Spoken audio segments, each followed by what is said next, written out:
It's a beautiful sunny day here today, and we're going from cold weather to heat wave. They're expecting record temperatures on Sunday or Monday in the 90s, which doesn't sound hot for most people, but up here in the Seattle area, 90s is pretty exceptionally warm. And I think the record for June 14th, June 15th is in the 80s. So they're expecting some records to be broken. But enough about weather. This is the hardy kiwi. This variety I have on this side of my long fence trellis is called a kiwi, or a isai. It's a Japanese name. This kiwi is done with its flowering, and it's been setting a ton of fruit. Just to give you an idea, I have it dangling on both sides of the trellis here. There's fruit everywhere. There's probably thousands of them. Most of these fruits will drop off, and so it does a pretty good job of self-thinning. Sometimes if there's just still too many fruits that hold on, it's good to thin them out a little bit so that you don't get a whole bunch of tiny fruits. One thing about kiwis, these hardy kiwis, is that they're native to cold weather climates, like in East Russia, Korea, that kind of thing, with cold winters. And their natural habitat is to grow in conifer forests. And conifers, like the ones we have here, easily get up to 100 feet tall, sometimes even 200 feet. And they grow together pretty thickly if they don't have houses in between them.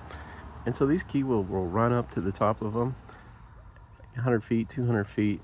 And they haven't been domesticated long enough to be content with just a 6 or 8 foot trellis.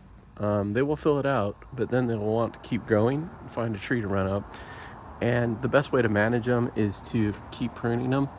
I just from wherever the fruit stops, just beyond that, I prune off the new growth.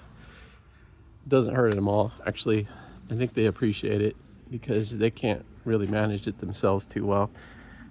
I'll get a ladder later and do some pruning. One thing, it's important when the plants are flowering and setting fruit is that they do need a lot of water. You'll have a certain amount of these fruits that'll drop off from the wind. I don't know if you can see stuff dropping off. Wind and things rubbing up against them, and they'll just kind of drop off on their own. But unless you want a whole bunch of really tiny fruit, you will need to thin them out and also water them so that the fruit will grow. And that's pretty much true, universally true for any kind of fruit that you grow. When it's setting fruit and flowering, that plant needs water. Otherwise, the flowers will just either drop off or they won't fully develop, and they'll stay kind of runty and small. So just gonna give you a little tour of the rest of the kiwi patch here. This is my isai. I planted this in the ground. It was small when I got it. It was probably about, I think, 9 years ago when I planted it. And as you can see, 9 years later, it's going for it. I did graft a regular female variety onto this one. It's called a jumbo.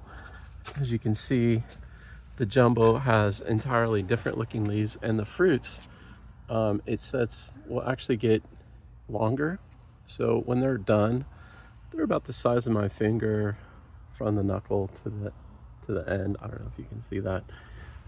For a larger fruit, and then smaller fruits will be just a little bit smaller.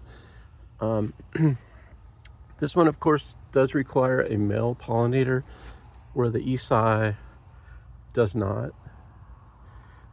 This isai will set fruit on its own. I've heard rumors of that the isai will set more fruit if a male pollinator is close by, but as many fruits as a set, I don't know if that's really a benefit, to be honest, because then you have to go back and thin them later. So I'd rather have the plant focus on fewer fruits. At this point, I wouldn't thin the fruits because they're kind of naturally doing it on their own. But then I would kind of see what's happening later in the season, because they typically get ripe in September in our climate. And so I think August is, or maybe even July, is kind of the point where you might want to start thinking about thinning them if it's trying to hang on to too many. You can just kind of see what the fruit size is looking like and if it's needing to be pruned. So this one, obviously, they will grow, and if there's nothing to cling on to, they will kind of twist together for mutual support.